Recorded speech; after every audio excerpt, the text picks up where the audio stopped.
Hello, Saturnians. So, tonight we have a beautiful full moon up in the sky, and I thought I would show you how I make and use moon water in my practice. This is the first video in a series in which I explain how I incorporate the four elements in my practice and how you can do it too. Now, I would like to preface this by saying that there is no one right way of making and using moon water. Different witches will make and use moon water in different ways. Having said that, let's get started. So, first of all, what is moon water? Moon water is simply water that has received moonlight for a few nights in order to charge an intent.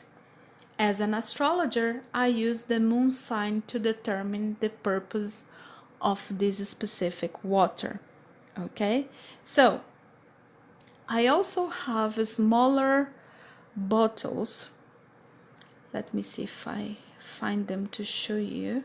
Okay, I have smaller bottles like these ones, and what I do is I can transfer the water from the big bottle to the smaller bottles if I need to take the water somewhere with me, if I need to travel, if I need to use the water to do something outside of my home, which is very often, by the way.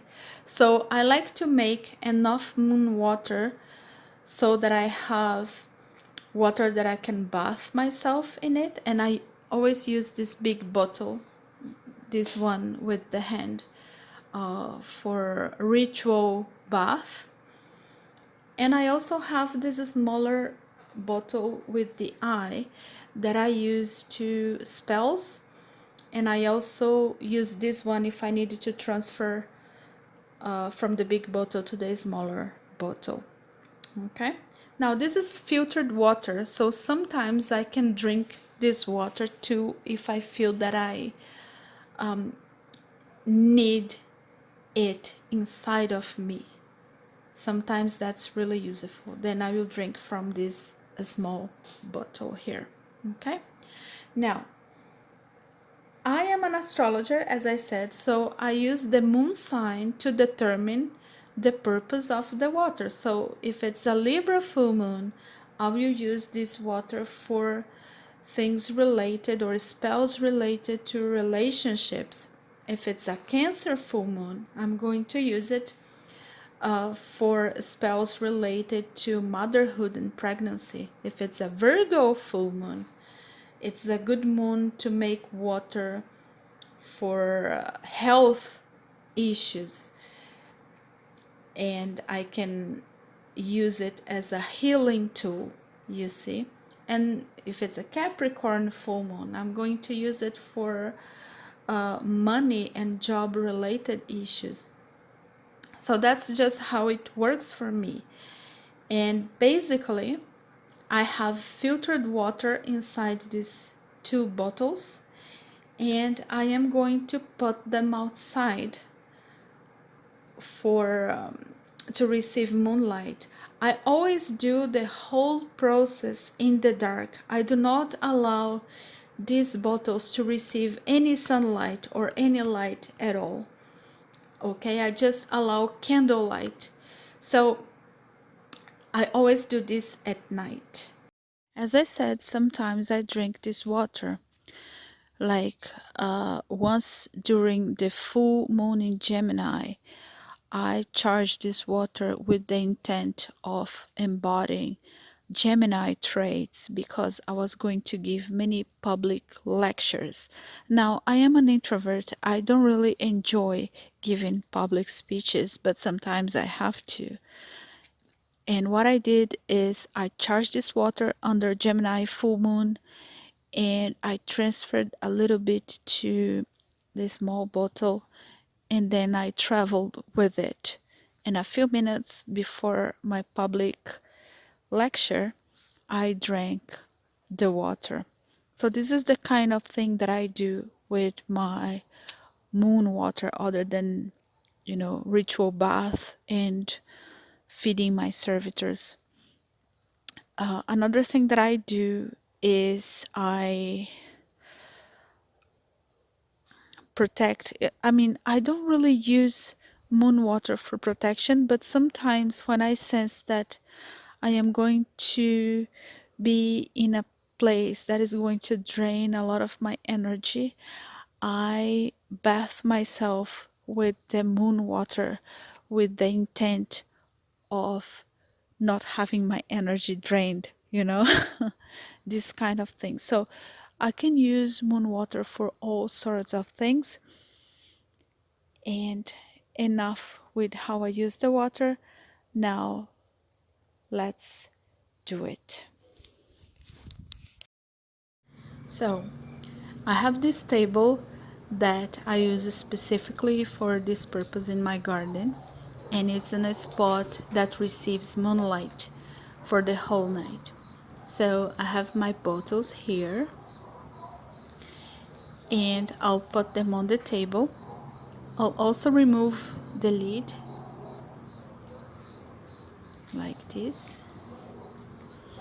And what I do is I also leave a little bit of honey. So this is pure honey, as you can see. It's really delicious. And I leave this honey as an offering to the elementals because I really sense a lot of elementals in my garden at night, and they help charging the water. I'll use sticks to frame the space around my bottles. I think it's really important to frame the space, otherwise the energy leaks very easily. Now it doesn't have to be sticks, it could be rocks, crystals, salt, whatever. I'll use sticks because I have a lot of those in my garden. I'll remove the lids, and I am going to leave the bottles and the honey here all night to receive moonlight. And I'll come and collect the bottles early, before the sun rises. So at around 5 a.m. just to be safe. And I'll let the moon charge the water.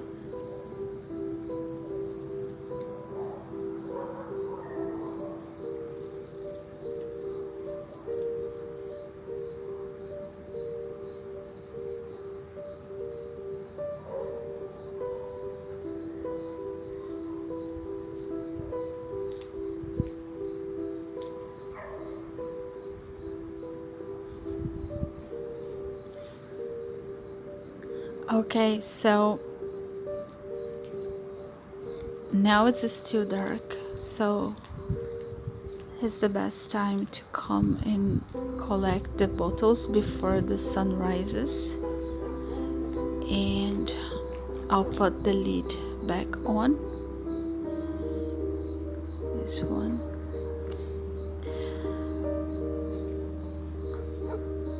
I'll do this for 3 consecutive nights. So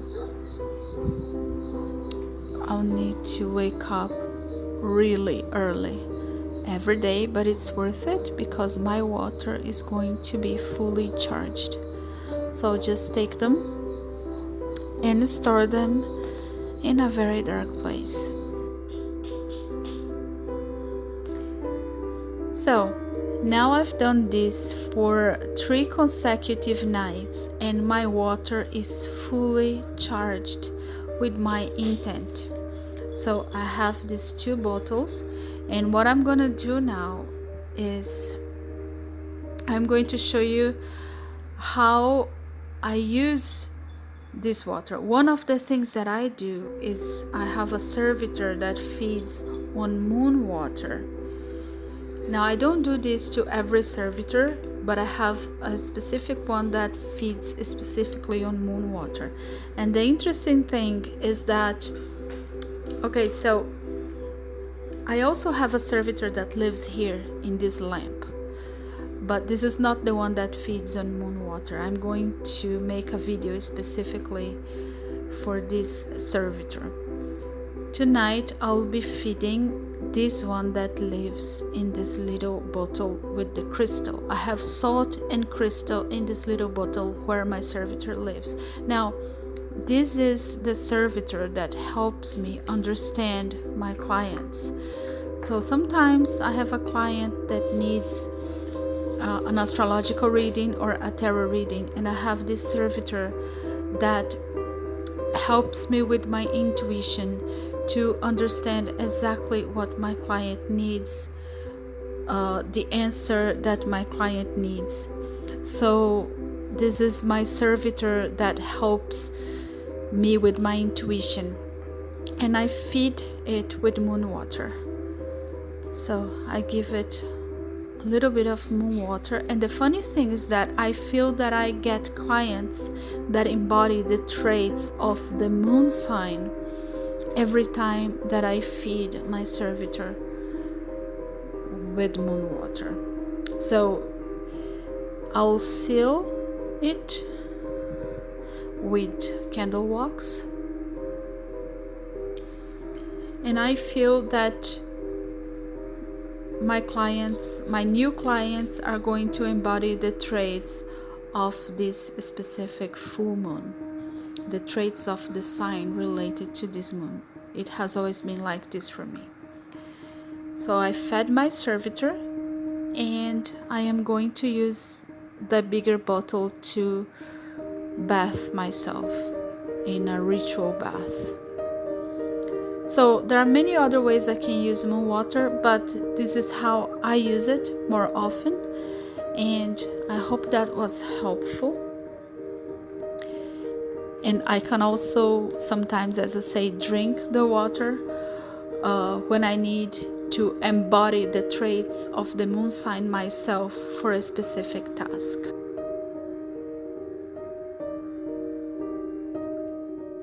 And another thing that I do with my moon water is I take a very small jar like this one, and I have a crystal pendant that I wear as a necklace.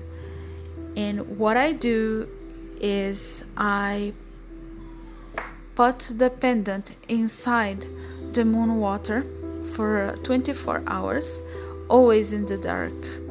I do not allow it to receive any sunlight or any artificial light, only candlelight. And still, I prefer to do everything in the dark. I just put a little bit of the water inside the small jar, and then I'll put my crystal pendant inside. And what happens is that I will charge the pendant with my intent. Now, in my humble experience, the power of the pendant doesn't last too long, because it lasts until the next moon, the next new moon. So what I do is I leave the pendant inside the little jar with moon water for 24 hours is enough, and then I start wearing it as a necklace. And that pendant is going to be charged with the intent of the moon water. Of course, that it depends on the moon sign as well. So it's gonna be charged with the intent of the water according to the moon sign. And then I burn a candle on the lid,